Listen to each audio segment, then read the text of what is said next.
ও আমার ভোলার যুবক বাবারা, ওরে আমার মাওলার মোহাব্বত নিয়া যারা আমার মাওলার মারিফতের দরিয়ার মধ্যে ডুব দেয়, ওই বান্দার অন্তরের মধ্যে এমন ভাবে আমার মাওলার মোহাব্বতের ঢেউ, ওই বান্দা তখন আমার মাওলার মোহাব্বতের ডানে তাকায় আমার মাওলার কুদরতের ঘেরান, বামে তাকায় আমার মাওলার কুদরতের ঘেরান, সামনে তাকায় আমার মাওলার কুদরতের ঘেরান। ওই বান্দা যেদিকেই তাকায় সেদিকে আমার মাওলার ঘেরান। ফাইনামা তুওয়াল্লু ফাসাম্মা ওয়াজহুল্লাহ ওয়া হুয়া মাআকুম আইনামা কুনতুম। ওই বান্দার অবস্থা আমার মাওলাকে পাওয়ার জন্য পাগল। কখন আমার মালিকের সাথে মোলাকাত হয়ে যাবে, কখন আমার মালিকের পাবে, ওই বান্দা তখন আমার মাওলার তালাশে ঘুরে আর গুনগুন গুনগুন করতে থাকে আর আমার মাওলারে খুঁজে হেদায়ার মালিক। দুনিয়ার টাকা পাইলাম, বাড়ি পাইলাম, ক্ষমতা পাইলাম, ছেলে মেয়ে সব পাইলাম, কিন্তু তোমারে এখনো পাই নাই। ও আল্লাহ, তোমারে জানি আমি কবরের বিছানায় যেতে চাই না, তোমারে ছাড়া আমি আজরাইলের হাতে ধরা দিতে চাই না। ও আল্লাহ, তোমারে নিয়ে গেলে আমার কবর হবে জান্নাত, আর তোমারে ছাড়া যদি আমি একা আজরাইলের হাতে ধরা পড়িয়া যাই, ওই অন্ধকার কবর হবে আমার জন্য জাহান্নামের আগুনের গর্ত। দুই পার্শ্বের মাটির চাপ সহ্য করতে পারবো না, আমি আমার মাওলারে ছাড়া জান্নাতের দিকে যাব না। আল্লাহ বলে চেষ্টা কর, ওয়াল্লাযীনা জাহাদু ফীনা লানাহদিয়ান্নাহুম সুবুলানা। যে চেষ্টা করে আল্লাহ তার জন্য অনেক রাস্তা খুলে দেয়। আরে বান্দা, তুমি দৌড়াইতে থাকো, তোমার কাজ হলো চেষ্টা করা। আস-সা'য়ু মিন্নী ওয়াল ইতমামু মিনাল্লাহ। বান্দার কাজ হলো চেষ্টা করো। তুমি ডাকতে থাকো, ডাকা বন্ধ করিও না। এর একটা বাচ্চা যখন দেখবা মা মা মা বলিয়া ডাক দেয়, বাচ্চার দিকে কিন্তু মায়ের খেয়াল আছে, মা অন্য রুমে কাজ করে, কিন্তু বাচ্চার দিকে নজর আছে, ফাঁকে ফাঁকে তাকায়। হঠাৎ করে বাচ্চার মায়া বাড়তেছে, আম্মু কইয়া ডাক দিছে, আম্মা জান ডাক শুনিয়াও জবাব দেয় না। দেখে আবার ডাকছে মা, মা জবাব দেয় না। যত ডাকে মা জবাব না দিয়া কেন দেয় না? দুশ্মনী? না না, বাচ্চা যতবার মা মা বলে ডাকবে, মায়ের অন্তরে মজা লাগে। মা চায় আরো ডাক, আমি আরো মজা নেই, আরো ডাক, আমি আরো মজা নেই। যখন বাচ্চা একটু ডাইকা ডাইকা না পায়, তখন কান্না শুরু করে, মায়ের অন্তরে মায়া আরো বাড়তে থাকে। বাচ্চা কান্না করে আর আম্মু কইয়া ডাকে। এক পর্যায়ে বাচ্চা মাটিতে যখন গড়াগড়ি খায়, তখন মায়ের মহব্বতের অন্তরে এমন জোশ, মা তখন কাজ ফালাইয়া বাচ্চারে গিয়া কোলের মধ্যে নিয়ে চুমা খায় আর বলে, বাবা কাঁদিও না, আমি তো তোর কাছেই আছি, এত কেন তুই পেরেশান হয়ে গেছো? ওরে আমার মাওলার তালাশে যারা আসে, ওরা টাকা দিয়ে তাকায় না, বাড়ির দিকে তাকায় না, ওরা যেদিকেই তাকায় আমার মাওলারে ডাকে। ডাকতে থাকে, আমার আল্লাহ জবাব দেওয়ার জন্য প্রস্তুত হয়ে যায়। আল্লাহ মোহাব্বত বাড়ায়, বান্দা ডাকতে থাকো, ডাকা বন্ধ করিও না। এক সময় ডাকতে ডাকতে ডাকতে যত ডাকবা তত আল্লাহর মায়া বেড়ে যাবে। আমার মাওলার নাম ডাকো, আমার মাওলার মায়া তোমার উপরে চলে আসবে। এক সময় যখন তুমি ডাকতে ডাকতে পাগলের মতো হয়ে যাবা, এমন এক পর্যায়ে চলে আসবে, দেখবা নাকে আমার মাওলার কুদরতের ঘেরান আসতে থাকবে। নিচে কাসদার উনকে উ আম্বাজ নে তুমনে উরা লাহনে নে আওয়াজ নে। 28 বছরের যুবক তরবারি নিয়ে দৌড়াচ্ছে নবীকে জবাই করুন। নবীজির সামনে আইসা চেহারা মোবারক দেখেই তরবারি ফালায় বলেন, নবী বেয়াদবি মাফ করেন, কালেমা পড়েন। এই কপালওয়ালার নাম কি? এর নাম কপাল। কপাল যদি পুড়ে যায়, হাফিজুর রহমানের বাবারও শক্তি নাই, স্বয়ং রসুলের বয়ানেও কালেমা কপালে আসবে না। ওর কপালে হেদায়াত নাই। আর কপাল যদি খুলিয়া যায়, নবীজিরে জবাই করতে এসেও কালেমাওয়ালা হয়ে যায়। এর নাম কি? কপাল। সরকারি স্কুল মাঠে প্রোগ্রামের প্রচারণা কি একদিন চলছে না? অনেক দিন। অনেকে আসার নিয়ত করিয়াও আসতে পারে না। জরুরি কোনো কারণে যদি আসতে নাও পারেন, আল্লাহ পাক আসার সওয়াব দিয়ে দিবেন। আর একদল আল্লাহর বান্দারা আসছেন ঠিক, কিন্তু বেহেশতের এই বরকতি প্যান্ডেলে ঢুকতে পারেন নাই। এরা কোথায়? আমি বলি এরা মহিলা প্যান্ডেল তাওয়াফ করে আর মার্কেটে দোকানে আড্ডা দেয় আর তাজা তাজা কবিরা গুনাহ করে। এবার বুঝেন তো কেমন কপাল করা, যে বাড়ির থেকে বলে আসছে স্কুল মাঠে ওয়াজে যাই, তো কপাল কত খারাপ যে প্যান্ডেলে ঢুকতে পারে নাই। বরং ওয়াজের নাম নিয়ে আইসাও সে এখন কি করতেছে, বাইরে কবিরা গুনাহ করতেছে। শুধু এখানের অবস্থা, সারা দেশের অবস্থাই তুই হালা। আচ্ছা বলেন তো ভাই, বেয়াদবি মাপ চাই সবার কাছে। ওয়াজ মাহফিলে আসছেন সারা রাত্র, কালকের সারাদিন থাকার জন্য 2-1 ঘন্টাই তো, এজন্য একটু হালকা ক্ষুধা টুধা লাগতে পারে, এজন্য কি ভাত খাওয়া লাগবে? হ্যাঁ, আচ্ছা যেই ক্ষুধা লাগবে, এই ক্ষুধা কি বাদামে ঠান্ডা হবে, চানাচুরে ঠান্ডা হবে? তাহলে ওয়াজের প্যান্ডেলে খানা কেন? এই বেয়াদবি কেন? আচ্ছা এবার আপনার ওয়াজে আইসা আপনাকে ভোলা সদর বা আশেপাশে মার্কেট নাই বাড়ি, ওয়াজে আইসা মার্কেট করতে হবে কেন? কি ওয়াজ উপলক্ষে মার্কেট কেন? হ্যাঁ, 2-1টা খানার দোকান থাকতে পারে, মানুষের ক্ষুধা লাগবে, কিছু চা বিস্কিট কুলফি খাবে। খেলনার দোকান কেন? বেলুনের দোকান কেন? সেই দোকানপাটে আবার কেন বেপর্দা নারী ঢুকছে? সেখানে যুবতী যুবকরা ঢুকে কেন? সেখানের কবিরা গুনার দায় ভার কারা নেবে? বেজার হইয়েন না, বলার দায়িত্ব আমার, বলে গেলাম, মানবেন কিনা সে দায়িত্ব আপনার। শুধু এখানে না, সারা দেশের অবস্থা। ওয়াজে আইসা বেলুন কিনছেন কেন? এ কপাল করা, কি কিনছে? প্লাস্টিকের মাছ, এটার কান্দে ঝুলাইয়া বাসায় যাই মোনাজাতের পর। বউ যদি জিগায় ওয়াজে কি পাইছো, খাইছে মোনাজাতে বেলুন কবুল হয়ে গেছে। আপনারা হাসেন, আমি কি হাসির কথা বলছি? গভীরভাবে চিন্তা করলে কান্না উচিত। হাসেন কেন? ওই যে একটু আগে বলছি লজ্জা নাই। 1500 বছর আগে রসুল বলে গেছেন, যাদের লজ্জা নাই ওদের কি নাই? ঈমান। সব জায়গায় এটা বেহেশতের বাজার, এর পাশে জাহান্নামের বাজার। এখানে নেক আমল বসার সাথে সাথে গুনাহ মাফ, আর ওখানে ঢুকলেই গুনাহ। তবে বাংলাদেশে একটা জায়গা আমি খুঁজে খুঁজে খুব হিসাব করে পাইছি, এক জায়গা। কয় জায়গা? যেখানে লক্ষ লক্ষ লক্ষ লক্ষ মানুষ আল্লাহর মোহাব্বত নিয়ে 3-4 দিন পর্যন্ত অবস্থান করেন, হাজার হাজার দোকান, একটা খেলনার দোকান নাই। মহিলা তো দূরের কথা, একটা বাচ্চা মেয়েকেও ওই লক্ষ মানুষের ওই দোকানপাটে পাওয়া যায় না। বাংলাদেশে এক জায়গা পাইছি, আর পাইনি। আপনাকে জানা থাকলে আরো 2-1টা কম, আরো 2-1টা আছে যে ওয়াজ উপলক্ষে মার্কেট নাই, মহিলা নাই, বেপর্দা নাই, খেলনার দোকান নাই।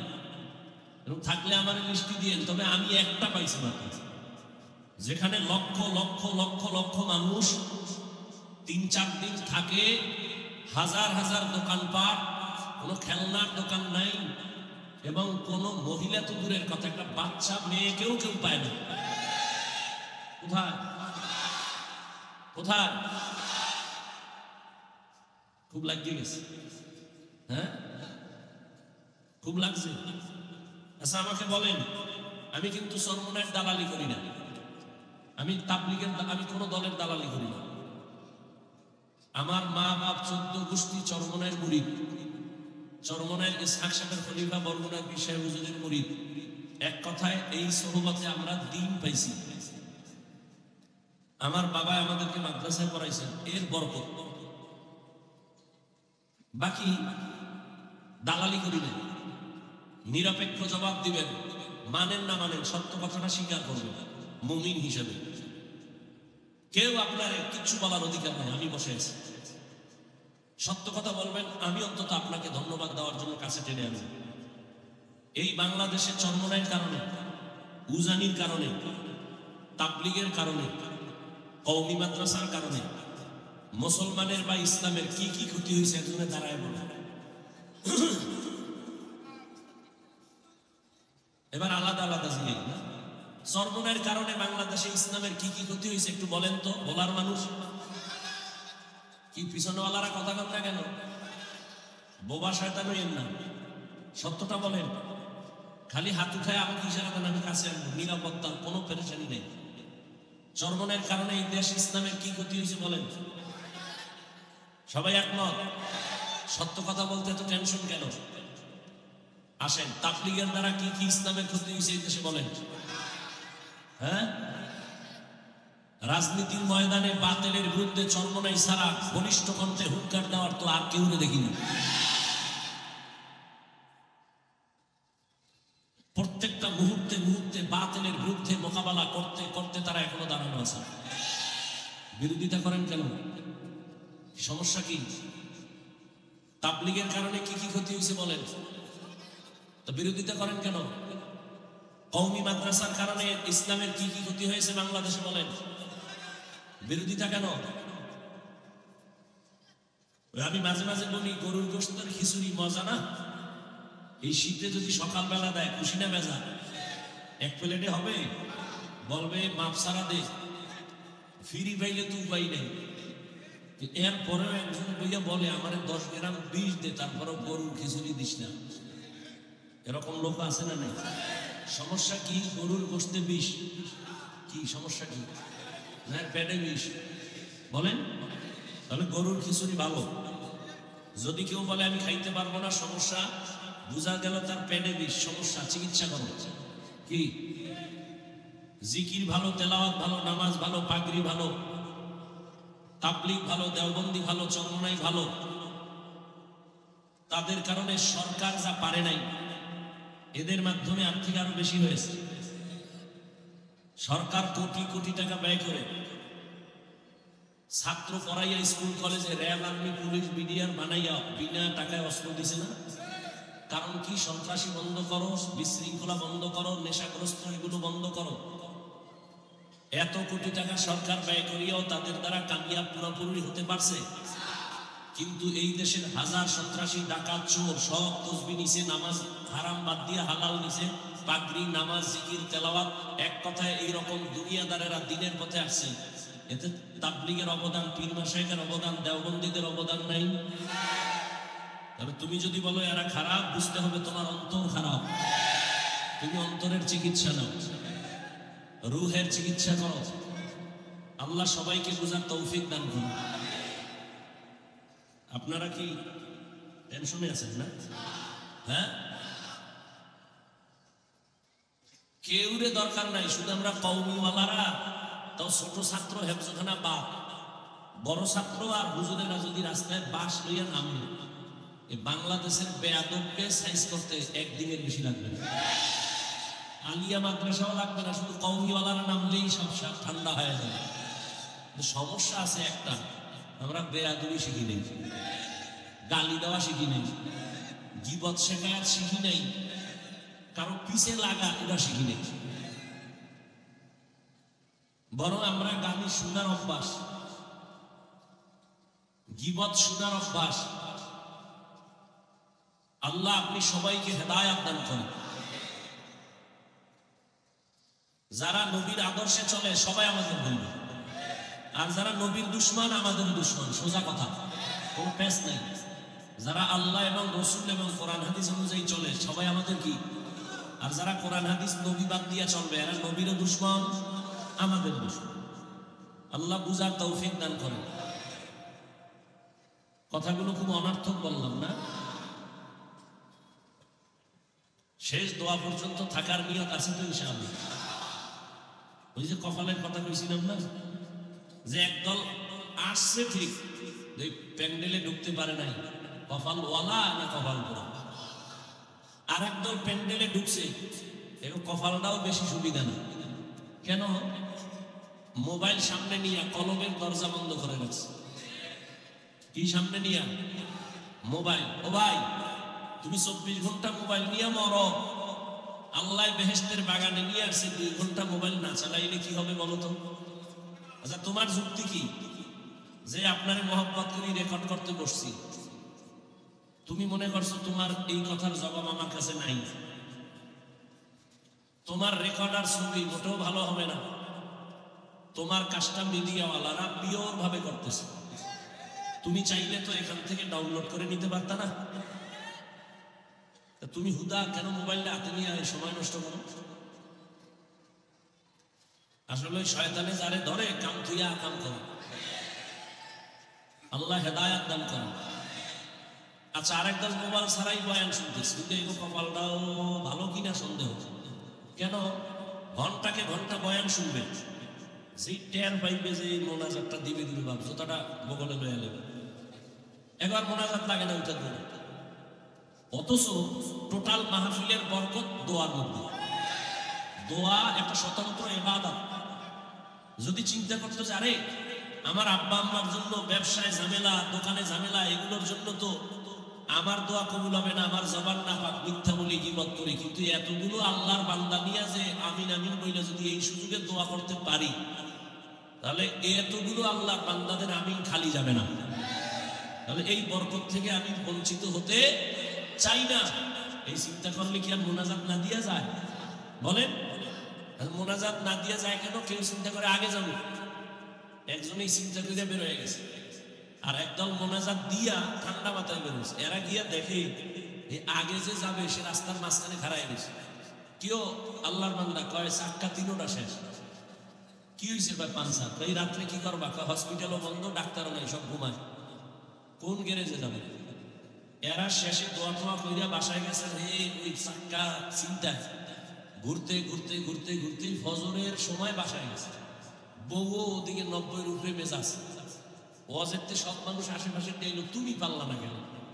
আমি বুজুর্গ মানুষ তো, মোনাজাতের আগে বেরিয়ে গেছি, আল্লাহ আনে না, আমু কেমনে? খোদায় যদি না নেয় কেমনে আগে যাবে? এই জন্য নিয়ত করেন তো, ইনশাআল্লাহ আমরা দোয়া করে তওবা করে যাবো ইনশাআল্লাহ। আল্লাহ কবুল করুন। والذين جاهدوا فينا لنهدينهم سبلنا وإن الله لمع المحسنين। আল্লাহ তাআলা বলেন, যারা চেষ্টা করে আমি আল্লাহকে পাওয়ার জন্য, কাকে পাওয়ার জন্য? লানাহদিয়ান্নাহুম সুবুলানা, আমি দয়াময় আল্লাহ তার জন্য অনেক রাস্তা খুলে দেই, যে কোনো রাস্তা দিয়ে ঢুকবে আমাকে পেয়ে যাবে। ওয়া ইন্নাল্লাহা লামাআল মুহসিনিন, আর আমি আল্লাহ যারা মুহসিন তাদের সাথেই থাকি। রহমতের নবী বলেন, মান তাওয়াযা লিল্লাহ রাফাআহুল্লাহ, যে ব্যক্তি আল্লাহর জন্য নিজেকে ছোট মনে করবে, আল্লাহ তার মর্যাদা অনেক উঁচু বানায় দিবেন। সুবহানাল্লাহ। না আল্লাহ কবুল করুন। দুনিয়াতে আল্লাহ মানুষ বানাবার আগেই মানুষকে সবার থেকে বেশি মর্যাদার সিদ্ধান্ত নিয়ে আল্লাহ মানুষ বানাইছেন। তাহলে মানুষ তো জিনের থেকেও দামি, ফেরেশতার থেকেও দামি। সৃষ্টি করার পরে দামি না আগেই? ওয়ালাকাদ কাররামনা বানি আদম ওয়া হামালনাহুম ফিল বাররি ওয়াল বাহরি ওয়া রাযাকনাহুম মিনাত তাইয়্যিবাত ওয়া ফাদ্দালনাহুম আলা কাসীরিন মিম্মান খালাকনা তাফদীলা। বনি আদম বড় দামি। আল্লাহ বনি আদম বানাবার আগেই, আদমের বানাবার আগেই সিদ্ধান্ত নিয়েছেন মানুষ হবে সৃষ্টি জগতের শ্রেষ্ঠ। 24টা ঘন্টার প্রতিটি সেকেন্ডে সেকেন্ডে ফেরেশতারা নূরের সৃষ্টি আমার আল্লাহর তাসবিহ পড়ে গুণগান করে। 1 সেকেন্ডের জন্য ফেরেশতারা গুনাহ করবে দূরের কথা, গুনাহ তো চিনেই না। আর মানুষ বড় দামি, ফেরেশতারা সৃষ্টি শ্রেষ্ঠ না, মানুষ বড় দামি। কেমন দামি?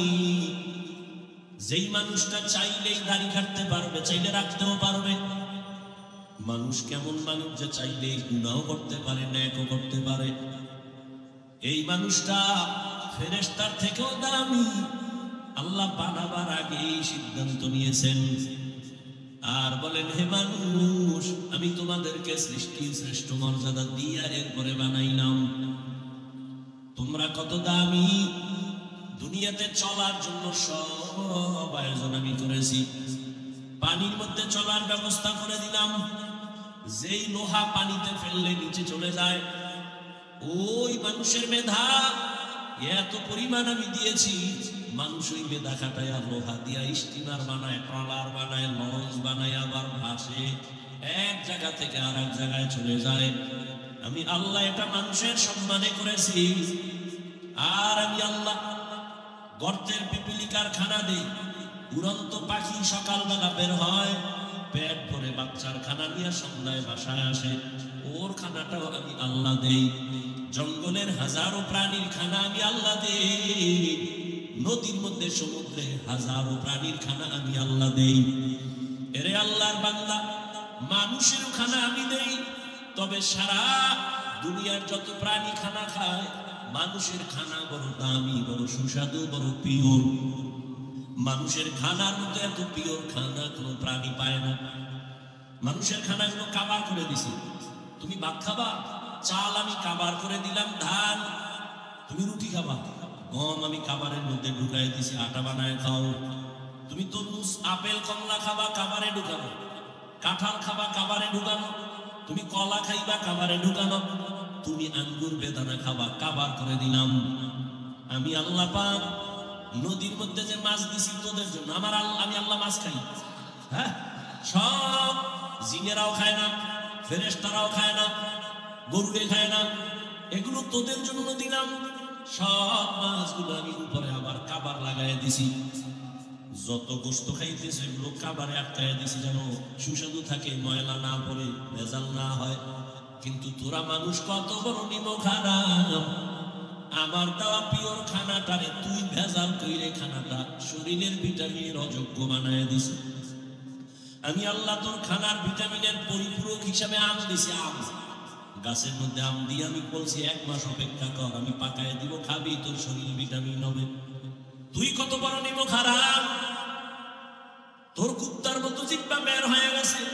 তুই বলো না 1 মাস সহ্য করা যায় না, গাছের মধ্যে মেডিসিন মাছ, গাছের ভেতরে তুই ঔষধ দিয়া যেই ফল ছিল তোর জন্য ভিটামিন, ওই ফল এখন তোর জন্য তুই নিজে নিজে চালাকি করে এখন বিষ বানায় ফেলছো। আমি আল্লাহ পাক তোদের কোনো ক্ষতি করি নাই, বরং তোদের ক্ষতি তোরা নিজেরাই করতেছো।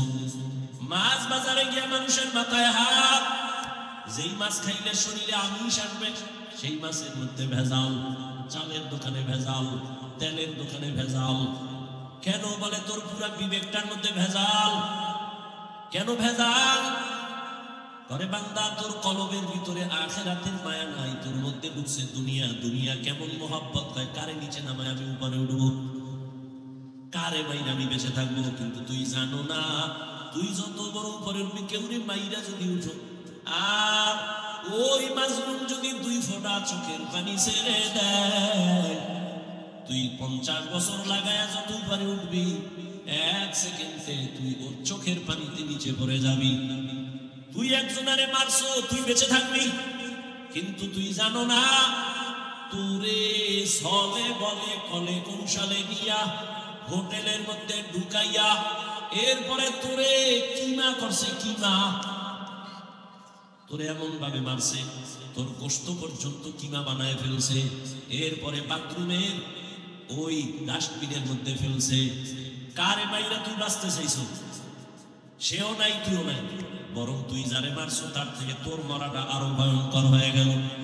কত যুবক একটা মেয়েকে পাওয়ার জন্য আর এক যুবকের মারে। কেন বলো ওই মেয়েটাকে আমি নিয়ে বাঁচবো? কিন্তু পরিণাম ফলে সোনার বাংলায় যত এই দুর্ঘটনা হয়েছে, পরিণাম ফলে মেয়েটাও জেলখানায়, ছেলেটাও এখন জেলখানায়। এক সময় ফাঁসি হয়ে যাবে। বল যুবক, কারে মাইরা তুই কারে নিয়ে বাঁচবি? শেষ পর্যন্ত তোর জেলখানা হাদিয়া, এরপরে তোর ফাঁসি। যদি একবার চিন্তা করতি, কোনদিন মানুষ হইয়া মানুষের মারতে পারতি না। তোমার মধ্যে মনুষ্যত্ব নাই, আল্লাহর ভয় নাই, তোর কপাল বড় খারাপ। আল্লাহ বলেন, রে গোলাম, আমি উত্তম রিজিকের আয়োজন করেছি এবং আমি আল্লাহ মানুষের শুধু সম্মানিত করছি এতটুকু না, একজনকে আর একজনের তুলনায় মর্যাদা বাড়ায় দিছি।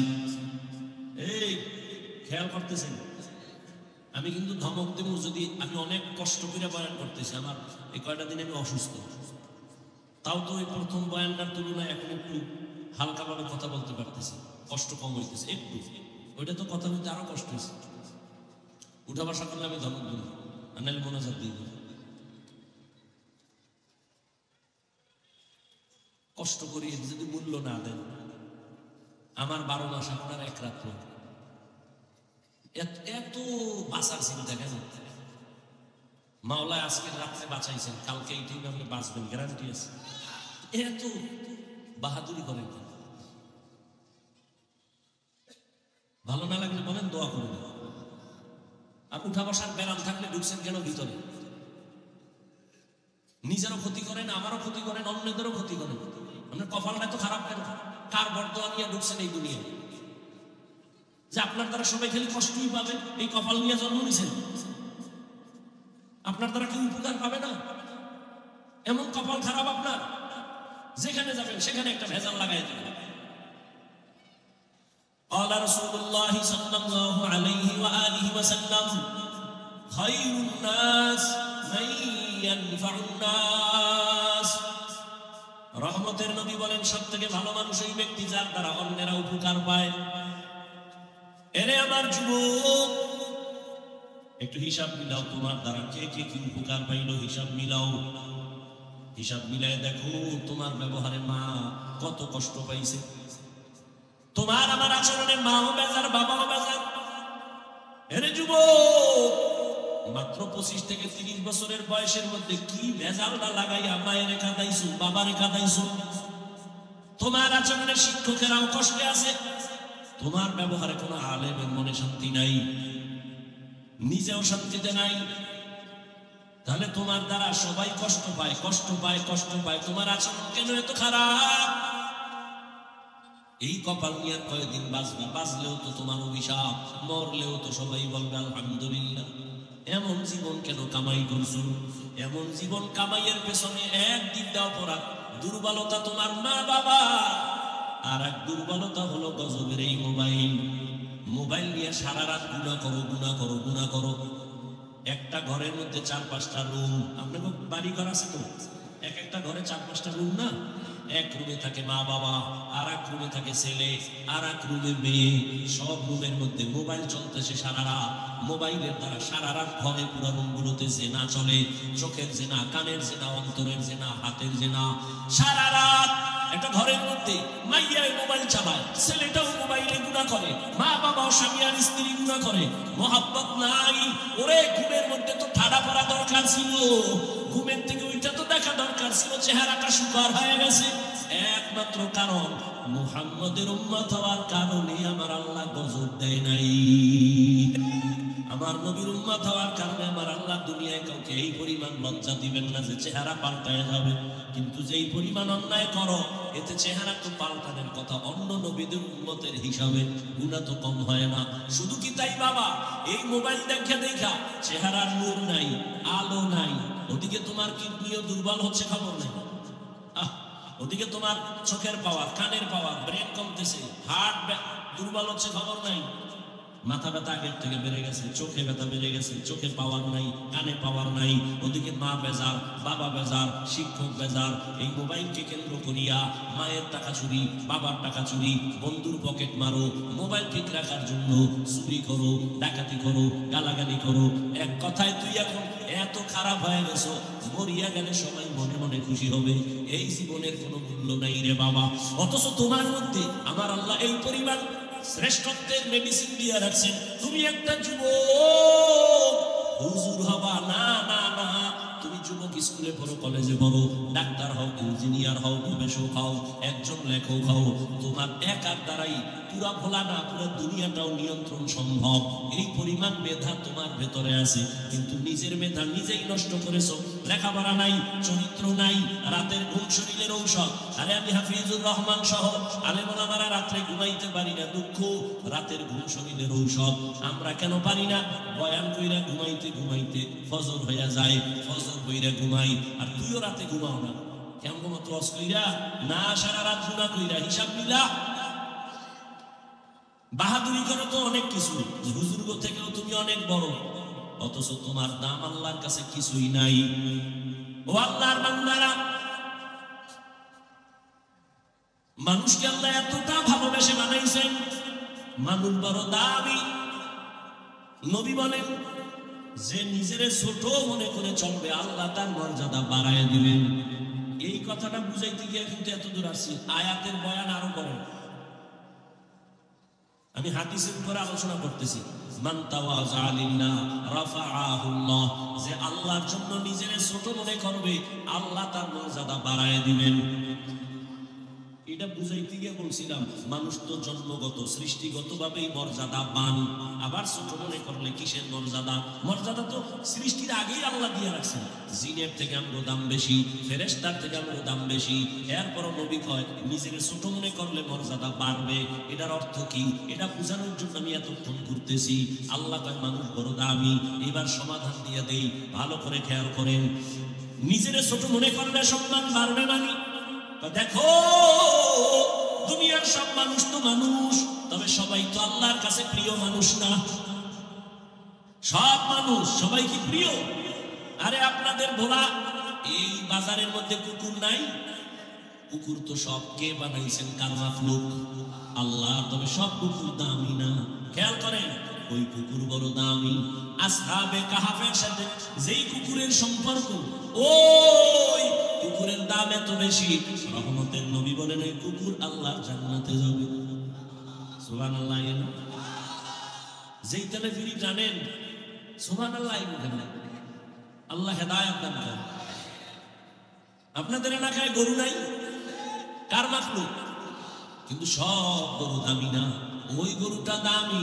মুসা নবীর সাথে যেই গাভীটার সম্পর্ক, আল্লাহর নবী বলেন ওই গাভী আল্লাহর জান্নাতে যাবে।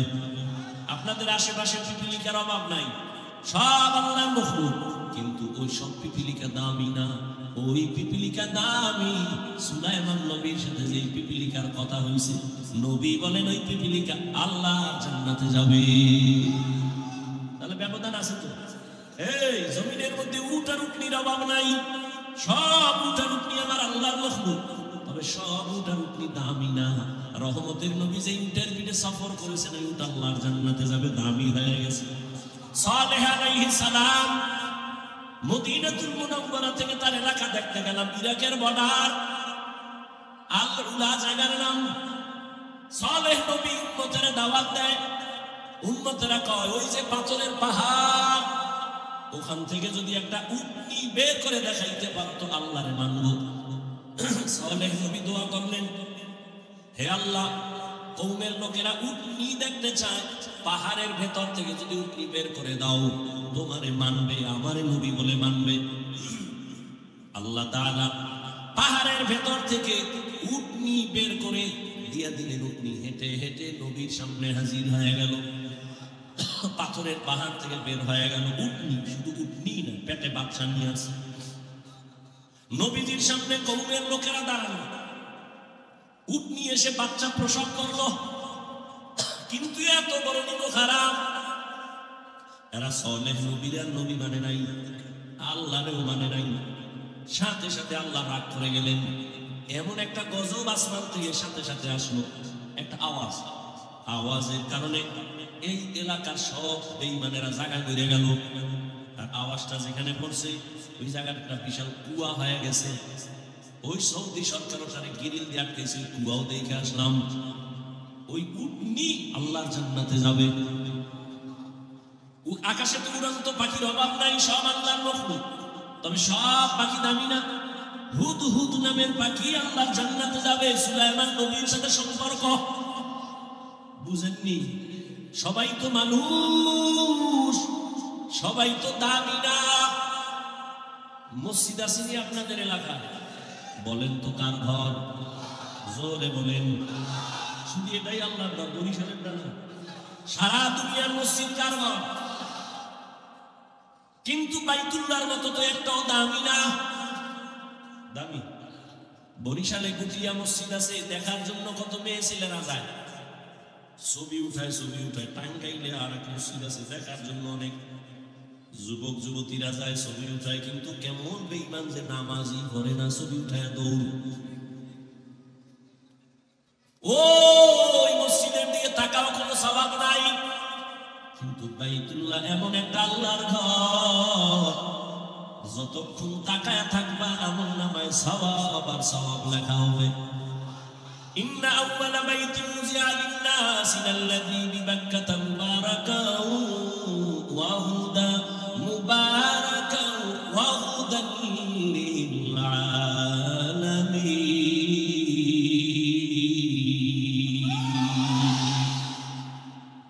সবাই তো মানুষ, সবাই তো দামি না। কত কারা দামি? একমাত্র যারা ঈমানওয়ালা তারা দামি। সবাই তো মুমিন, কয় সব মুমিন দামি না। কারা দামি? কয় যারা ঈমানের সাথে আমল করে তারা দামি। বুঝেন? সবাই তো ঈমানওয়ালা আমলওয়ালা, সবাই কি দামি? কয় না না না, সব আমলওয়ালারা দামি না। বলে কে দামি? কয় যে ব্যক্তি তাকওয়াওয়ালা। কি ওয়ালা? ইন্না আকরামাকুম ইনদাল্লাহি আতকাকুম। তাকওয়াওয়ালা আল্লাহর কাছে বড় দামি। তো এবার বুঝেন আল্লাহ সম্মান কেমনে বাড়াবেন নিজেরে ছোট মনে করলে? কয় আমল আছে, ঈমান আছে, তাকওয়া আছে, এরপর ছোট মনে করো, মর্যাদা বাড়বে। বলে কেমনে? কয় এখন তোমারে ভালোবাসে 100 মানুষ, আল্লাহরে যদি তুমি মুহাব্বতের বন্ধনে চলতে পারো তোমারে এমন সম্মান বাড়াবে। এখন তোমারে 100 মানুষ ফলো করে, এবার তোমারে 1000 মানুষ ফলো করা শুরু করবে। আর নিজের ছোট মনে করো, লাখ লাখ মানুষ তোমারে ভালোবাসা শুরু করবে, তোমার কথা মানার জন্য রেডি হবে। আরো যদি বিনয়ী হও আরো ভালোবাসা বাড়বে। বা কেমনে? এখন শুধু মুমিনেরা ভালোবাসে, যদি আরো ছোট মনে কইরা চলো বেঈমানেরাও তোরে ভালোবাসবে। এরপর আরো যদি নত হই আরো ভালোবাসা। আরো কেমনে? আর নিজের ছোট মনে কইরা যদি চলো, এখন শুধু তোরে মুমিন না বেঈমানেরাও ভালোবাসে। আর যদি নিজের ছোট মনে করো তখন তোরে নদীর মাছও ভালোবাসবে, জঙ্গলের প্রাণী ভালোবাসবে, উড়ন্ত পাখি ভালোবাসবে। কি এটি বুঝাইতে গেলে আমার রাত পার হয়ে যাবে। মূল আয়াতের আলোচনার এখন ঢুকতেই পারি নাই। হাদিসের আলোচনা, নিজের ছোট মনে করলে মর্যাদা বাড়বে। আল্লাহ যদি মর্যাদা বাড়ায় কোনো টাইটেল লাগে না, যোগ্যতা লাগে না। বুঝনি? দুনিয়াওয়ালারা সম্মানের চেয়ারে বসাবার আগে যোগ্যতা খুঁজে। এরে হুজুরের যে আমরা খতিব বানাবো, যোগ্যতা কি? সার্টিফিকেট দেখাও। এই আবু বকরের সার্টিফিকেট কই? ওমরের সার্টিফিকেট কই? আলীর সার্টিফিকেট কই? উসমানের সার্টিফিকেট কই? আরে বেলালের সার্টিফিকেট কই? আবু বকর ওমর সহ 10 জন সাহাবার হাতে জান্নাতের সার্টিফিকেট আছে, কিন্তু নবী বলে আমি মেরাজে গেলাম, ওখানে গিয়া জান্নাতে আমি বেলালের হাঁটার আওয়াজ পাইলাম। বেলাল তো 10 জন সাহাবা জান্নাতীদের মধ্যে নাই। বেলালের সার্টিফিকেট কই? নবী আয়েশা কয় বেলাল তোমার হাঁটার আওয়াজ পাইলাম কেন? এমন কি আমল করো যে আল্লাহ তোমার উপরে এত খুশি? বেলাল বলেন ও দয়ার নবী আমার কোনো আলাদা আমল নাই, তবে একটা আমল আমি দায়ী ভাবে করি। ওযু পরে 2 রাকাত তাহিয়াতুল ওযু নামাজ আদায় করি, আর নিজেরে বড় ছোট মনে করে চলি। এই পুঁজি ছাড়া আমার আর কোনো পুঁজি নাই। আরে নিজের বড় মনে করবা কেন? আছে কি তোমার? কি আছে? তুমি টাকাওয়ালা না? এই ক্ষমতাওয়ালা টাকাওয়ালা, ভোলার ক্ষমতাওয়ালা, তোমার ক্ষমতার পাওয়ার ঢাকায় টিকে না। এই মাস্তানি লাভ কি? এই ভোলার টাকাওয়ালা, তোমার থেকে বড় টাকাওয়ালা বরিশালে ঘুমায়, আছে তোমার ভ্যালু? এই বরিশালীরা টাকাওয়ালা, মাস্তানি করিস না, বাহাদুরি করিস না, ঢাকাওয়ালার কাছে তুমি দুর্বল। এই ঢাকাওয়ালা ক্ষমতার পাওয়ার দেখাইও না, টাকার গরম দেখাও না, ভারতের কাছে তুমি বড় দুর্বল। ভারতওয়ালা মাস্তানি করিস না, তুই আমেরিকার কাছে দুর্বল, রাশিয়ার কাছে দুর্বল। এই আমেরিকা মাস্তানি করিস না, আঙ্গুলের ইশারায় গোটা দুনিয়া তুই চালাও। এখন তোর 14 গোষ্ঠী লইয়া পারবে আগুন নিবা। जिंदगी में बंदगी तू करना है, जिंदगी में बंदगी तू करना है, जिंदगी में बंदगी शर्मिंदा है, जिंदगी में बंदगी शर्मिंदा है। यहाँ हम सब मुसाफिर दिल ना लगा, अहले दिल की नजर से रूह करता जा।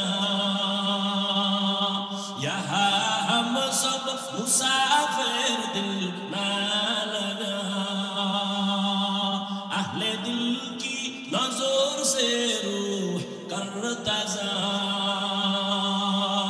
शाह दौलत सब फकीर घर नेक नहीं शाह दौलत सब फकीर घर नेक नहीं जिंदगी में बंदगी तू कर नहीं जिंदगी में बंदगी तू कर नहीं जिंदगी में बंदगी शर्मिंदा है जिंदगी में बंदगी शर्मिंदा है जिंदगी में बंदगी कुन बंदगी बंदगी पे जिंदगी शर्मिंदगी নিজের বড় মনে করো কেন আমি বড় বক্তা এই বড় বক্তা তুই যত বড় বক্তা দাবি করো না কেন বাংলাদেশের বড় বক্তা খতিবে আজম সিদ্দিক আহমদ রহমাতুল্লাহ আলাইহি হাজার ভাগের এক ভাগও তুই উপরে উঠতে পারবি না তুমি নিজেরে বড় মনে করো কেন আমি বড় মুফতি সাহেব আল্লাহর বান্দা তুমি যত বড় মুফতি দাবি করো না কেন তুমি শাহ ওলিউল্লাহ মুহাদ্দিস বড় মুফতি সাহেবদের উপরে উঠতে পারবা না মুফতি ফয়জুল্লাহ রহমাতুল্লাহ আলাইহি থেকে বড় হতে পারবা না তুমি বড় প্রিন্সিপাল তুমি বড় হতে পারবা না কত বড় বক্তা কয় ওই নোয়াখালীর জমিনে ঘুমন্ত বক্তা হাবিবুল্লাহ মিসবাহ রহমাতুল্লাহ আলাইহি যার বয়ান বুঝার জন্য এলেম লাগে না তার বয়ানও বুঝে না এই বলার মানুষ স্বার্থের টানে হয়তো মানবি না তবে লিখে রাখিস এই জমিনে তাফসীর কারে কয় কত প্রকার ওই নোয়াখালী চাটখিলের হাবিবুল্লাহ মিসবাহ রহমাতুল্লাহ আলাইহি জাতিকে শিখিয়ে গেছে তাফসীর কারে কয় এখনো দুই একটা বয়ান হয়তো ইউটিউবে পাইতে পারো শুইনা দেখিস তাফসীর কি জিনিস এই দেশের জাতির অক্ষরে অক্ষরে বুঝাই গেছে তাফসীর কি জিনিস তার বয়ান বুঝতে হলো অনেক জ্ঞান নিয়ে বসা লাগে আলেমরা খাতা কলম লয়ে বসতো তার বয়ান বুঝার জন্য হাবিবুল্লাহ মিসবাহ রহমাতুল্লাহ আলাইহি হাজার বার যত বাহাদুরি করি তার হাজার ভাগের এক ভাগ হওয়ার চিন্তাও করা যাবে না আর একটা 500-1000 ভিজিটিং কার্ড 400 টাকা দাম ফট করে লিখে দিছি তাফসীর কারক মুফাসসিরে কোরআন নিজের ডেজিগনেশন নিজে লাগায় কি পরিমাণ মুতাকাব্বির অহংকারী বেহায়া লজ্জা না থাকলে নিজের পণ্ডিতি নিজে করে কোটি টাকার মালিক দেখো অভাব হয় না দূর গরিবে ঘুমায় আরাম করে মনটা বাহাদুর ফেরাউনের লাশটা দেখো মিশর জাদু ঘরে খায় না মাটি পোকা মাছি সবাই ঘৃণা করে হৃদয় থাকিবে যার নম্রতা সাদা রহমত আসিবে সেটা প্রভুর ওয়াদা বড়র বাড়াই থাকলে দিলে রহমত আসবে না নিজেকে নিজে ছোট মনে করিও সাদা উঁচু জমিন থেকে পানি নিচু জমিনে যায় তেমনি খোদার রহমত আসে নম্রতা হৃদয় ভোগবিলাসের বাড়ি গাড়ি পরে রবে সব ভোগবিলাসের বাড়ি গাড়ি পরে রবে সব থাকতে সময় স্মরণ করো আল্লাহ আমার রব থাকতে সময় স্মরণ করো আল্লাহ আমার রব আমাদের রবকে ইন্নাল্লাযীনা ক্বালু রাব্বুনা আল্লাহ সুম্মা ইসতাকামু ফালা খাউফুন আলাইহিম ওয়ালা হুম ইয়াহজানুন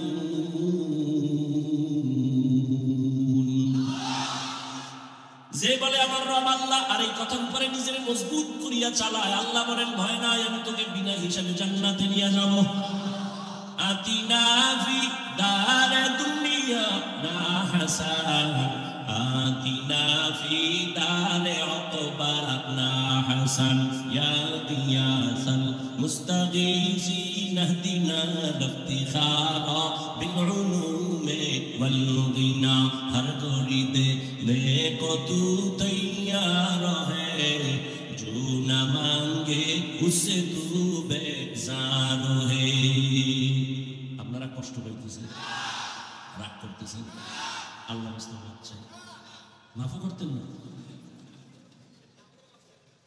আল্লাহর রাস্তায় পায়ে হাত রেখে ক্ষমা চাই না করিও না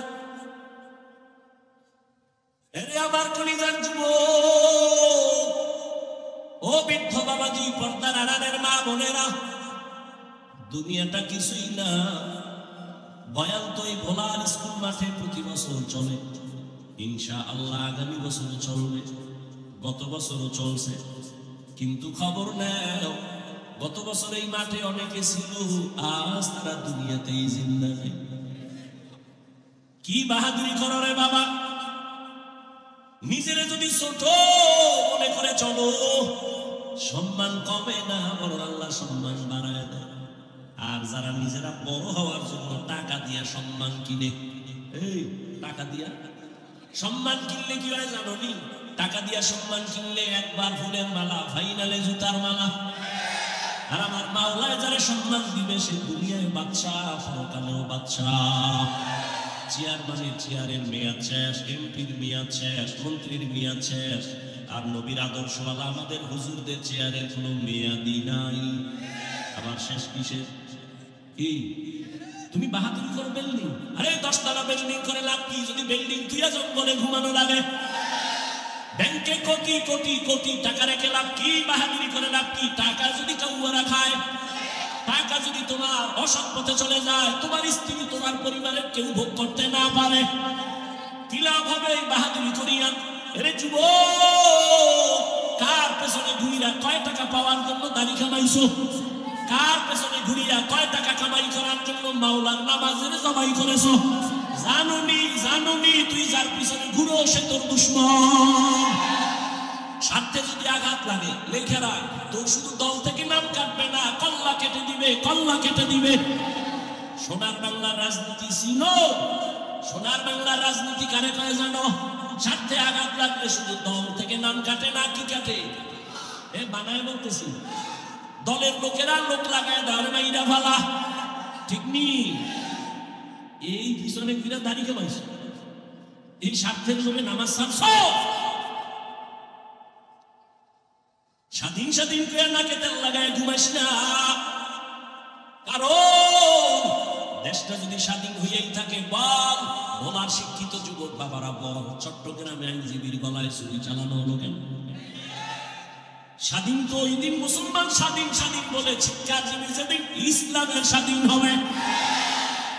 স্বাধীন বলে তোমাকে তেল লাগায় ঘুমাবি সেদিন যেদিনে দেশের উলামায়ে কেরাম সিনাটাকে টান করিয়া দিনের কথা বলবে, কোনো হারামখোরের থেকে অনুমতি দেওয়া লাগবে না।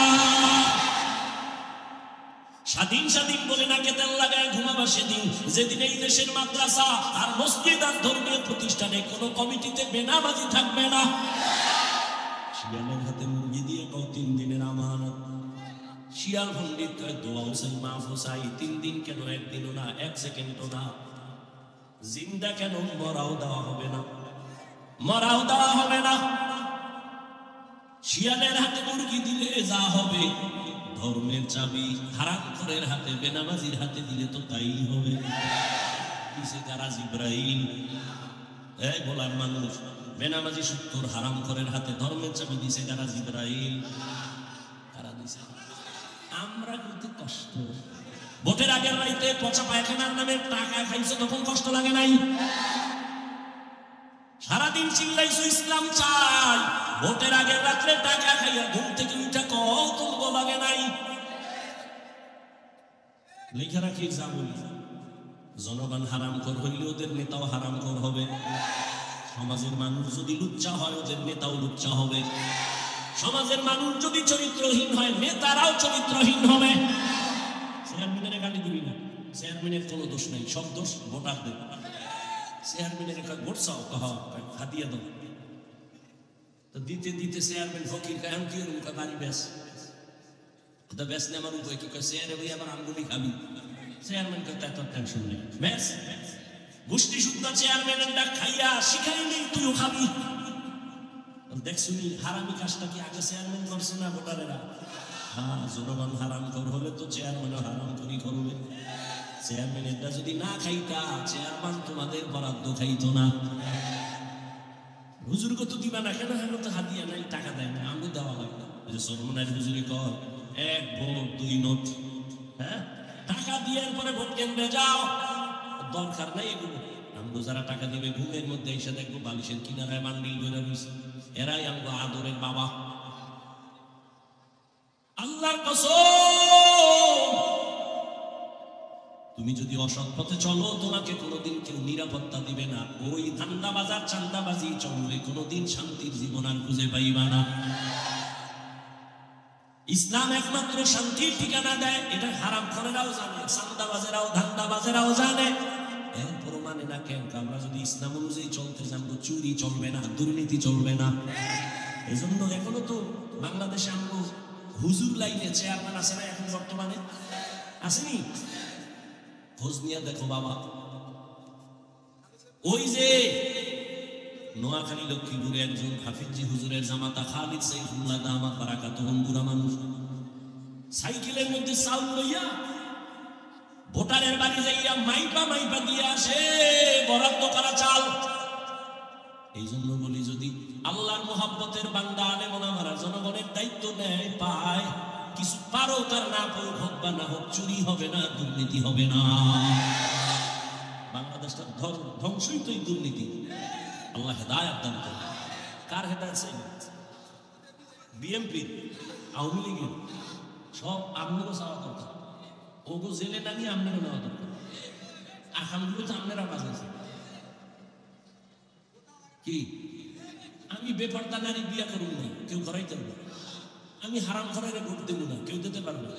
হ্যাঁ, এই কথা যেন কেউ কইতে না পারে, এই জন্য চোখে বালি মারছে দুলা। কি ইসলামের রাজনীতি নাই, হুজুর ওয়াজ করেন, রাজনীতির ওয়াজ করবেন না, তার মানে বুঝায় ধর্ম আর রাজনীতি আলাদা। হ্যাঁ, তোমার চান্দাবাজি ধান্দাবাজি এটা আলাদা হতে পারে, কিন্তু ইসলামের রাজনীতি ধর্ম থেকে আলাদা নয়। বলো, সুলাইমান নবী দুনিয়া চালায় নাই? ইউসুফ নবী মিশরের অর্থমন্ত্রী ছিলেন না? এগুলি কোরআনে নাই কেন? বলো, কোরআনে রাজনীতি নাই, হ্যাঁ, চান্দাবাজি আর ধান্দাবাজি নাই। তবে ইসলামে কি আছে জানো নি? ইসলামে মালিক যেই প্লেটে খাবে, গোলাম একই প্লেটে খাবে। কর্মচারী কাজ করবে, ঘাম ঝরার আগে বেতন দাও। আর চান্দাবাজি ধান্দাবাজি রাজনীতির নিয়ম হলো বেতন পরে, স্লোগান দিবি, পুলিশের পিঠা খাবি, এরপরে বেতন। তুমি এমন মনে করো কেন যে ইসলামটা একটা দুর্বল? নবীজি রাষ্ট্র চালাইছেননি, আবু বকর চালাইছেননি, ওমর ওসমান আলী চালাইছেননি, সব দেখায় গেছেন রাদিয়াল্লাহু আনহুম আজমাইন। ওরে আল্লাহর বান্দারা, কেন তুমি বলো কোরআন পারফেক্ট? ইসলাম ছাড়া এই জমিনে কোনো লাইনে শান্তি দেওয়া সম্ভব না। ইসলাম আসলে হিন্দুরাও নিরাপদ, বৌদ্ধরাও নিরাপদ, খ্রিস্টানেরাও নিরাপদ। কি? কার উপরে কোনো জুলুম হবে না। ইসলাম এতটা সিকিউরিটি এক ধর্ম। আল্লাহ হেদায়েত দান করুন। কষ্ট হইতেছে? এবার আয়াতে ঢুকি না? ওয়াল্লাযীনা জাহাদু ফীনা লানাহদিয়ান্নাহুম সুবুলানা ওয়া ইন্নাল্লাহা লামাআল মুহসিনিন। এটা তাফসীর লেখছে। কি লেখছে? তাফসীর। 13টা আয়াত কইরা দেখে তরজমা করার নাম কি তাফসীর? হ্যাঁ, এক একটা শব্দের ব্যাখ্যা দিয়ে দিয়ে দিয়ে দিয়ে মানুষকে বোঝানো, এর নাম তাফসীর। এই যে হাদিস দিয়ে এতক্ষণ বয়ান করছি না, নিজেরে ছোট মনে করলে মর্যাদা বাড়াবে না, এটা কেমন বুঝাইছি না? কথা বল না কেন? এবার আয়াত নিয়ে ঢুকি। আল্লাহ কয়, যারা চেষ্টা করে আমাকে পাওয়ার জন্য, আমি তার জন্য অনেক রাস্তা খুলে দিই। এটা ব্যাখ্যা শুনে, তবে ধৈর্য হারাবেন না, আমিও হারাবো না। আমি বেশি ঢুকবো না, অল্প কিছু কথা বলে মুখতাসার দোয়া করে ফেলবো ইনশাআল্লাহ। একটু ধৈর্য ধরবো, কারণ পৃথিবীতে বাঙালির মতো অধৈর্যওয়ালা খুব কম। সব থেকে অধৈর্যই বাঙালি।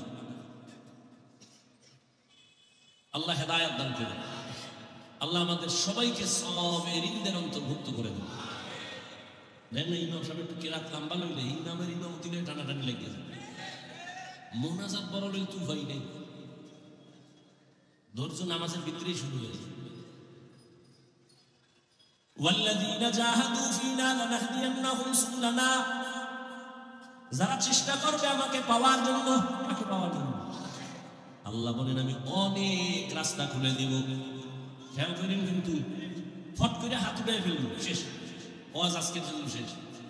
আর জীবনে মাওলা আনবে কিনা তাও জানা নাই, বয়ান হবে কিনা তাও জানা নাই। অতএব আপনাদের আন্তরিকতার উপরে বয়ান হলো। বক্তার এলেম আমলের বাহাদুরিতে কখনো বয়ান হয় না। আজীবনে কথাটা মনে রাখবেন, বয়ান হওয়া নির্ভর করে বাতিনি আল্লাহ রহমত, জাহিরি শ্রোতাদের অন্তরের মহব্বত। ভাইরা আমার, যারা চেষ্টা করবে আল্লাহ পাওয়ার জন্য, আল্লাহ তাদের জন্য অনেকগুলো রাস্তা খুলে দিবেন। ওয়া ইন্নাল্লাহা লামাআল মুহসিনিন, আল্লাহ বলে আমি মুহসিন যারা তাদের সাথেই থাকি। বিস্তারিত ব্যাখ্যা দেওয়ার সুযোগ নাই। ওয়াল্লাযীনা জাহাদু ফীনা লানাহদিয়ান্নাহুম সুবুলানা, এক অংশ, এক আয়াতের এক অংশ, সূরা আনকাবুতের 69 নম্বর আয়াত। এই অংশে আল্লাহ কয় যারা চেষ্টা করবে আমি রাস্তা খুলব। অন্য আয়াতের শেষ ভাগে কয় যারা মুহসিন তাদের সাথেই থাকবো। প্রথম কথা দ্বিতীয় কথার সাথে কোনো মিল নাই। কেন মিল নাই? কেন মিল নাই এ নিয়ে কথা বললে তো অনেক বেড়ে যাবে। প্রথম কথা, যারা আল্লাহ পাওয়ার চেষ্টা করে আমি তাদের জন্য রাস্তা খুলে দিই অনেক। দ্বিতীয় কথা, আয়াতের শেষে যারা মুহসিন তাদের সাথেই থাকি আমি আল্লাহ। দুই কথা তো দুই লাইনে চলে গেল, কারণ কি জানি না, বলতে পারো কিনা শুনতে থাকেন। প্রথম কথা হলো জান্নাতে যাওয়ার পথের ব্যাপারে নবীকে জিজ্ঞাসা করা হলো। খেয়াল করেন, নবীজি একদিন সাহাবায়ে কেরামের সামনে মাটির মধ্যে একটা সোজা রেখা টানলেন, দাগ টানলেন, সোজা দাগ টাইনা ডানে বামে আরো আঁকা বাঁকা দাগ টানলেন ডানে বামে। এইবার নবী কয় হাযা সিরাতি মুস্তাকিমান, এই যে সোজা পথ দেখো রেখা, এটাই হলো জান্নাতে যাওয়ার সঠিক সহজ সরল পথ।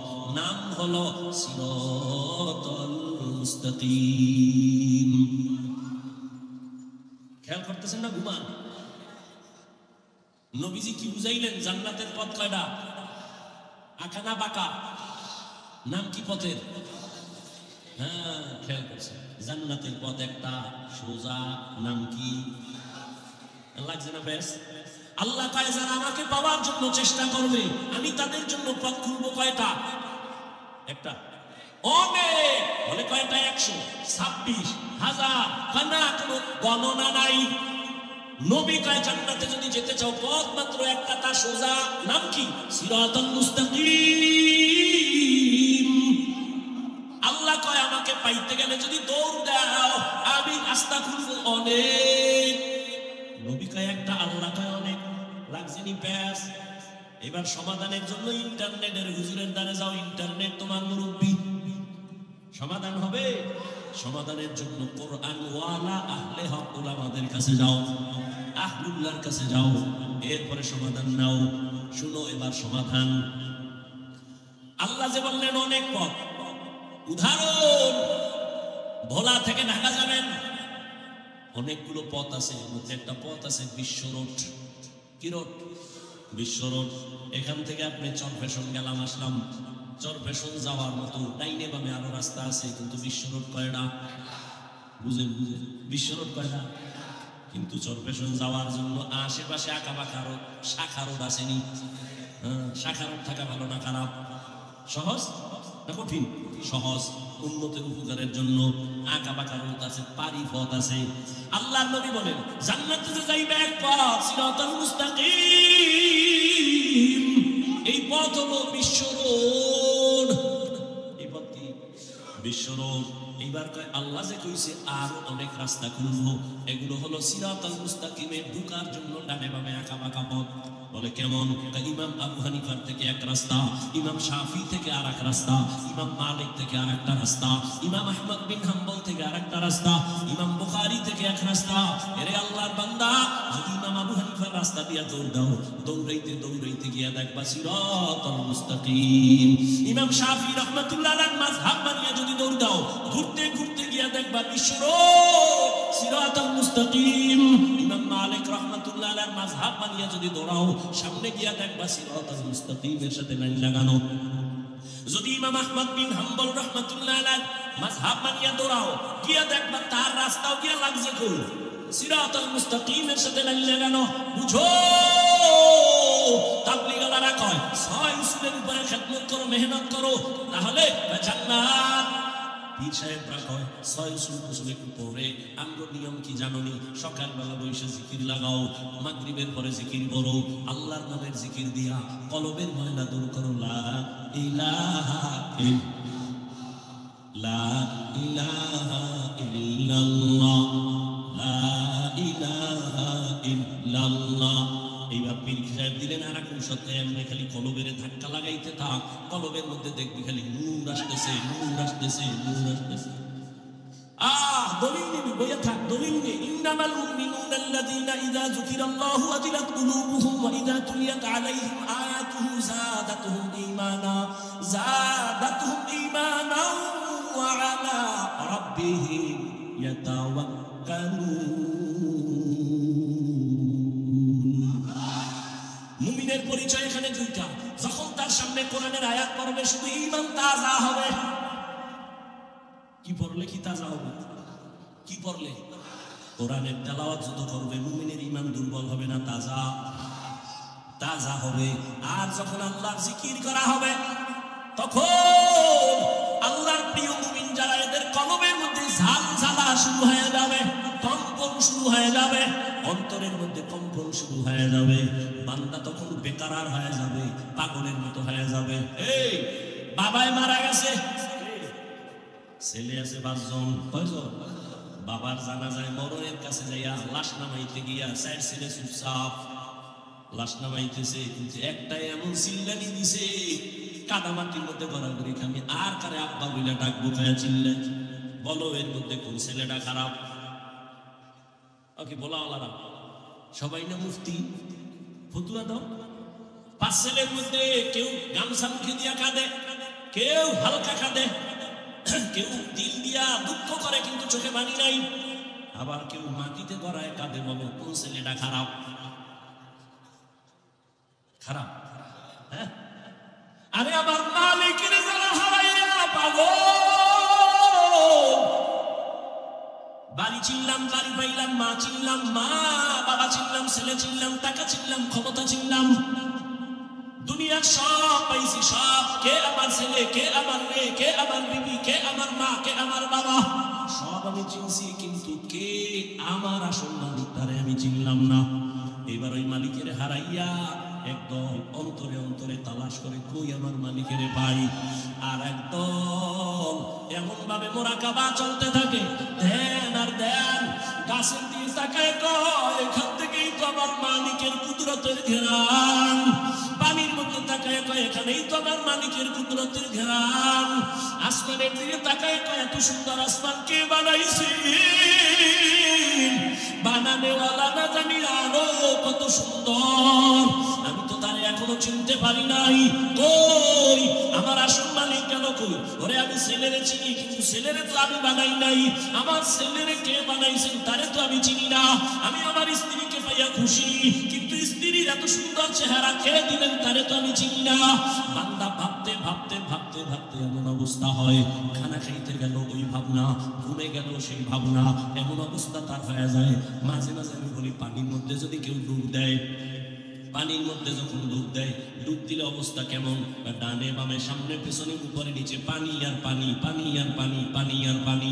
ওরে আমার মাওলার মোহাব্বত নিয়া যারা আমার মাওলার মারেফতের দরিয়ার মধ্যে ডুব দেয়, ওই বান্দার অন্তরের মধ্যে এমন ভাবে আমার মাওলার মোহাব্বতের ঢেউ, ওই বান্দা তখন আমার মাওলার মোহাব্বতের ডানে তাকায় আমার মাওলার কুদরতের ঘেরান, বামে তাকায় আমার মাওলার কুদরতের ঘেরান, সামনে তাকে আমার মাওলার কুদরতের ঘেরান।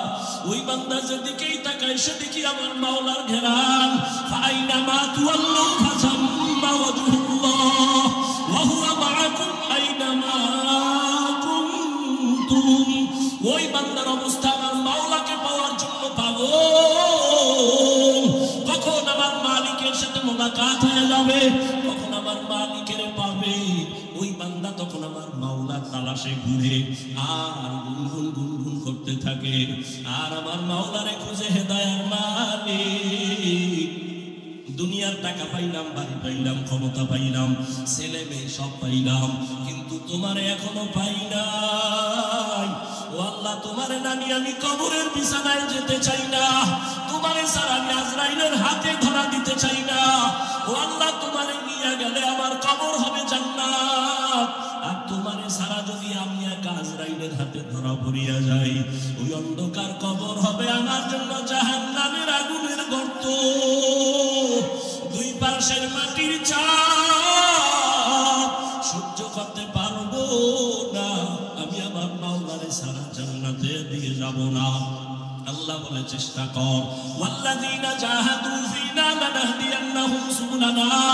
যে চেষ্টা করে আল্লাহ তার জন্য অনেক রাস্তা খুলে দেয়। আরে বান্দা, তুমি দৌড়াইতে থাকো, তোমার কাজ হলো চেষ্টা করা।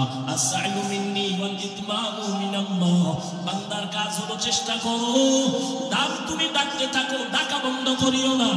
একটা বাচ্চা যখন দেখবা মা মা মা বলিয়া ডাক দেয়, বাচ্চার দিকে কিন্তু মায়ের খেয়াল আছে, মা অন্য রুমে কাজ করে, কিন্তু বাচ্চার দিকে নজর আছে, ফাঁকে ফাঁকে তাকায়। হঠাৎ করে বাচ্চার মায়া বাড়তেছে, আম্মু কইয়া ডাক দিছে, আম্মা জান ডাক শুনিয়াও জবাব দেয় না। দেখে আবার ডাকছে মা, মা জবাব দেয় না। যত ডাকে মা জবাব না দিয়া, কেন দেয় না? দুশ্মনী? না না, বাচ্চা যতবার মা মা বলে ডাকবে, মায়ের অন্তরে মজা লাগে। মা চায় আরো ডাক, আমি আরো মজা নেই, আরো ডাক, আমি আরো মজা নেই। যখন বাচ্চা একটু ডাইকে ডুইকে না পায়, তখন কান্না শুরু করে। মায়ের অন্তরে মায়া আরো বাড়তে থাকে। বাচ্চা কান্না করে আর আম্মু কইয়া ডাকে। এক পর্যায়ে বাচ্চা মাটিতে যখন গড়াগড়ি খায়, তখন মায়ের মোহাব্বতের অন্তরে এমন জোশ, মা তখন কাজ ফালাইয়া বাচ্চারে গিয়া কোলের মধ্যে নিয়ে চুমা খায় আর বলে, বাবা কাঁদিও না, আমি তো তোর কাছে আছি, এত কেন তুই পেরেশান হয়ে গেছো? ওরে আমার মাওলার তালাশে যারা আসে, ওরা টাকার দিয়ে তাকায় না, বাড়ির দিকে তাকায় না, ওরা যেদিকেই তাকায় আমার মাওলারে ডাকে। ডাকতে থাকে, আমার আল্লাহ জবাব দেওয়ার জন্য প্রস্তুত হয়ে যায়। আল্লাহ মুহাব্বত বাড়ায়, বান্দা ডাকতে থাকো, ডাকা বন্ধ করিও না। এক সময় ডাকতে ডাকতে ডাকতে যত ডাকবা তত আল্লাহর মায়া বেড়ে যাবে। আমার মাওলার নাম ডাকো, আমার মাওলার মায়া তোমার উপরে চলে আসবে। এক সময় যখন তুমি ডাকতে ডাকতে পাগলের মতো হয়ে যাবা, এমন এক পর্যায়ে চলে আসবে, দেখবা নাকে আমার মাওলার কুদরতের ঘেরা আসতে থাকবে। নিচে কাসদর মুলকে উ আম্বাজ নেই, কৌলে উরা লাহনে নেই, আওয়াজ নেই। ও আমার ভোলার যুবক বাবারা, ওরে আমিও মানুষ, তুমিও মানুষ, তবে সবাই কিন্তু প্রিয় মানুষ না রে বাবা। আল্লাহর কাছে প্রিয় মানুষ হও, আল্লাহকে চিনো, নামাজ পড়ো, রোজা রাখো, মা বাবার দোয়া নিয়ে চলো। তোমার মতো কত সন্তান জীবনে মাদ্রাসায় পড়ে নাই, আলিফ বা তাও শিখে নাই, স্কুল কলেজে পড়ে জেনারেল লাইনে, তারপরও নামাজ ছাড়ে না। রেয়া বান্নি পুলিশ বিডিআরের চাকরি করে, নামাজ ছাড়ে না। বলো বাবা, তোমার কপালে কার বরদোয়া লাগাইলা? তুমি কেন পারো না? তোমার মতো যুবক জেনারেল লাইনে থাকিয়া রাস্তায় গাড়ি চালায়, নামাজ ছাড়ে না, তুমি কেন পারো না রে বাবা? বিবেকটারে জিজ্ঞাসা করো না, তোমার কপাল কেন খারাপ?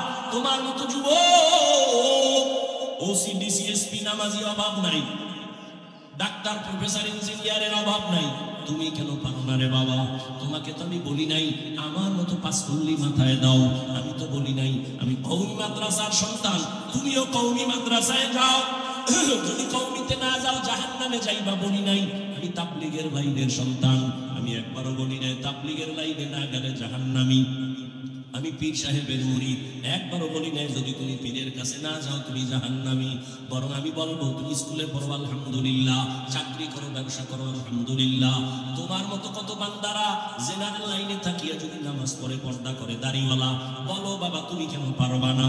তুমি ডাক্তার হও বাধা নাই, তবে বেয়াদব হইও না। ইঞ্জিনিয়ার হও বাধা নাই, বেয়াদব হইও না। মা বাবার বরদোয়া নিও না, বেয়াদবি করিয়া শিক্ষকের বরদোয়া নিও না, বেয়াদবি করিয়া উলামায়ে কেরামের বরদোয়া নিও না। বরং দিলটা তৈরি করিয়া মা বাবার দোয়া নিয়া, শিক্ষকের দোয়া নিয়া, উলামায়ে কেরামের পরামর্শ নিয়ে সামনে আগাও। ডাক্তার হলো তোমার জীবন সফল, ইঞ্জিনিয়ার হলো সফল। এরে আল্লাহর বান্দা, এখনো সময় আছে, তওবা করে নাও। ও পর্দার আড়ালের মা বোনেরা, আপনাদের সন্তানদের যত কথা শুনাই না কেন, আপনারা যদি দোয়া না করেন, চেষ্টা না করেন, সম্ভব হবে না। কারণ গাছ ভালো হলে সন্তান, ফল ভালো, সন্তান ভালো, মায়ের কারণেই ভালো হবে। এরে আম্মা জান, এই কারণেই যত দুনিয়াতে ভালো ভালো সন্তান আছে মায়ের অবদানের কারণে। এই কারণেই তো আপনাদের অনেক সম্মান। নবীদের মায়ের মতো আপনারা দামি, সাহাবায়ে কেরামদের মায়ের মতো দামি। আপনারা তো আয়েশা রাদিয়াল্লাহু আনহার মতো দামি, খাদিজা রাদিয়াল্লাহু আনহার মতো দামি, ফাতেমা রাদিয়াল্লাহু আনহার মতো দামি, ইসমাঈল নবীর মা হাজরা আলাইহিস সালামের মতো দামি। এরে আম্মা জানেরা, আপনারা তো ঈসা নবীর মা মারইয়াম আলাইহিস সালামের মতো দামি। আপনারা তো বেঈমান ফেরাউনের স্ত্রীর নাম কি? এই আসিয়া এত বড় বেঈমানের ঘরে থাইকা আমার আল্লাহকে এতটাই আপন করে নিয়েছে। আমার নবী বলেন, কিয়ামতের ময়দানে আসিয়ার সাথে মুহাম্মদের বিবাহ হয়ে যাবে। ও পর্দার আড়ালের আম্মা জানেরা, আপনার স্বামী তো ফেরাউনের মতো খারাপ না। আপনি কি পারতেন না 5 বেলার নামাজ পড়িয়া স্বামীর জন্য দোয়া করবেন? স্বামী দিনরাত কষ্ট করে দোয়া করতেন, আল্লাহ স্বামীর হায়াত বাড়াও, রুজিতে বরকত দাও। বাসায় আসলে নামাজের বয়ান করতেন, বুঝাইতেন, আর বলতেন, স্বামী আমার মা বাবার আদর মায়া সারিয়া তোমার সংসারে আসছি। জীবনের একটা দাবি, হারাম টাকা কামাই করবা না, হারাম মাল ঘরে আনবা না, হারাম খাইয়া আমাদের সন্তানের রক্ত নাপাক করবো না। যদি বুঝাইতেন স্বামীকে, জীবনে হারাম মাল ঘরে আনতো না। এরে আম্মা জান, এখনো সময় আছে, তওবা করে নেন। আপনার মতো কত মা কত বোন এখন এই অঞ্চলে আছে, নামাজ পড়ে, পর্দা করে, মোবাইলে সময় নষ্ট করে না, স্বামীর মাল খেয়ানত করে না। এরে আম্মা জানেরা কেন পারবেন না? বোনেরা কেন পারবেন না? ওই ফেরাউনের ঘরে থাইকা আসিয়ার মতো আল্লাহর বান্দি এত টাকা ক্ষমতা সব লাথি মেরে ফালাইয়া আমার আল্লাহর মোহব্বত অন্তরে জমা করিয়া এক পর্যায়ে ফেরাউন বুঝাইয়াও পারে না, আসিয়াকে ফাঁসি দেওয়ার জন্য রেডি হয়ে গেল। আসিয়া বলে, আমাকে শুলিবিদ্ধ করো, মেরে ফেলো, কোনো দুঃখ নাই, তবে আমি আমার মাওলাকে ছাড়তে পারবো না। আমি আমার আল্লাহকে নিয়ে এই দুনিয়া থেকে বিদায় নিব। ফেরাউন যখন ফাঁসির মঞ্চ সাজাইলো, আসিয়াকে শুলিবিদ্ধ করে মেরে ফেলবে, আসিয়াকে যখন হাতে পায়ে রশি লাগাইয়া ফাঁসির মঞ্চে নেওয়া হয়, আসিয়া চোখের পানি ছেড়ে কাঁদে আর বলে, হে মালিক, এত বড় বেঈমানের ঘরে টাকার অভাব ছিল না, ক্ষমতার অভাব নাই, আমার খানা দেয় নাই, ঘুমের জায়গা দেয় নাই, এরপর আমি তোমাকে ছাড়ি নাই রে আল্লাহ। হঠাৎ করে দেখে আসিয়া পার্শ্বে দিয়া মুসা নবী হেঁটে যায়, ডাক দিয়া কয়, নবী মুসা, আমার অবস্থা দেখছেন নি? বলে, হ্যাঁ। আমার তো এখন ফাঁসি হয়ে যাবে। শুনছি। বলেন, আমার আল্লাহ এই মুহূর্তে আমার উপরে বেজার না খুশি? আপনি তো আল্লাহর সাথে কথা বলে আসছেন। মুসা নবী বলেন, রে আসিয়া, আল্লাহ তোমার উপরে এখনো বড় খুশি। আসিয়া এই কথা শুই না চোখের পানি ছাড়িয়া আসমানের দিকে তাকা একটা চিৎকার দিয়ে আল্লাহকে ডাক দিয়া বল, ক্বালাত রাব্বি ইবনিলি ইনদাকা বাইতান ফিল জান্নাহ। ডাক দিয়া কয়, ও আমার রব, ও দয়ার মালিক, এত বড় টাকাওয়ালার ঘরে থাইকা ঘুমের জায়গা পাইলাম না, খানাও আমাকে দিল না, আমারে কষ্ট দিতে দিতে বলে শেষের দিকে নিয়ে আসছে। ও আল্লাহ, বিদায় বেলা তোমার কাছে একটা দাবি, দুনিয়াতে কিছুই পাইলাম না, তবে আমি চাই তোমার পাশে জান্নাতে আমার জন্য একটা ঘর বানাইয়া দাও, জান্নাতে তোমার পাশে একটা ঘর আমারে বানাইয়া দাও। আসিয়া এই কান্না করে আসমানে তাকাইয়া হঠাৎ করে হাসতেছে। ফেরাউন বলে, বিপদকালে কান্না বন্ধ করে হাসো কেন? আসিয়া কয়, তুমি দেখবা না রে ফেরাউন, তোমার কলব নষ্ট। আমি ঈমানের পাওয়ার দিয়া তাকাইয়া দেখতেছি আমার মাওলা আমার দোয়া কবুল করেছে। ওরে, তুমি আমারে ঘুমের জায়গা দাও না, খানা দাও নাই, আমি তাকাইয়া দেখি ওই জান্নাতের ঘর, ওই ছবি আমি দেখতেছি, আর আসমানে লক্ষ লক্ষ ফেরেশতা আমারে জান্নাতে নেওয়ার জন্য অপেক্ষা করতেছে। আমাকে তাড়াতাড়ি ফাঁসি দিয়ে দাও, আমি আমার মালিকের মুলাকাতে চলে যাব, আর এই দুনিয়ায় থাকতে মনে চায় না। ও আমার যুবক বাবারা, মা বোনেরা, বৃদ্ধ বাবাজিরা, এখনো সময় আছে, তওবা করে নাও। মরিয়া গেল নামাজ ছাড়বো না, দাড়ি কাটবো না, বেপরদায় চলবো না, মা বাবাকে কষ্ট দিব না, শিক্ষকের বদদোয়া নিব না, উলামায়ে কেরামের দোয়া নিয়ে নবীর তরিকা মেনে চলবো। তওবা করার মতো যদি নিয়ত হয়, মুনাফিকি না থাকে, খাঁটি তওবার নিয়ত যাদের আছে, দুটো হাত আল্লাহকে দেখাইয়া দাও।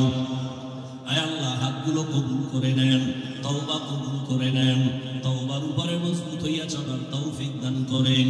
আলহামদুলিল্লাহি রাব্বিল আলামিন, والصلاة والسلام على سيد الأنبياء والمرسلين وعلى آله وأصحابه أجمعين يا أرحم الراحمين يا أرحم الراحمين يا أرحم الراحمين رب ارحمهما كما ربياني صغيرا اللهم إنك عفو كريم تحب العفو فاعف عنا اللهم إنا نسألك رضاك والجنة ونعوذ بك من سخطك والنار اللهم إنا نعوذ بك من البرص والجنون والجذام وسيء الأسقام اللهم اجعلني من المستجابين للدعوات اللهم اجعلني من المستجابين للدعوات